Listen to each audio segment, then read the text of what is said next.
Amendement numéro 2, CL 36, Monsieur Bernalicis. Merci, Madame la Présidente. Cet amendement vise à la production d'un rapport d'information sur le coût anticipé pour les finances publiques du nécessaire développement des mesures alternatives à la détention provisoire, et notamment de la mesure de l'assignation à résidence sous surveillance électronique. Depuis plusieurs années, le recours à la détention provisoire, en principe exceptionnel, n'a cessé de croître, devenant une des causes de la surpopulation carcérale dans les maisons d'arrêt. Il est important de rappeler solennellement dans l'enceinte de cette commission que cette généralisation du recours à la détention provisoire est une atteinte grave au principe de présomption d'innocence. Son recours est un symptôme de la crispation de notre société et de son réflexe sécuritaire, alors que des dispositifs intermédiaires existent qui ménagent un équilibre entre présomption d'innocence et impératif de sécurité. C'est notamment le cas de l'assignation à résidence sous surveillance électronique, dispositif clairement sous-utilisé. L'objet de ce rapport doit apprécier quels sont les freins qui existent au prononcé d'alternatives à la détention provisoire.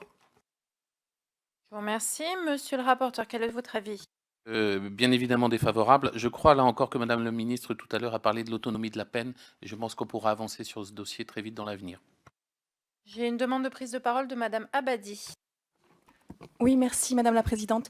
Une petite précision, il existe une commission de surveillance de la détention provisoire qui est menée par moi-même d'ailleurs sur donc une action parlementaire pour contrôler la détention provisoire. Voilà, rendue tous les 3 ans, donc to be continued.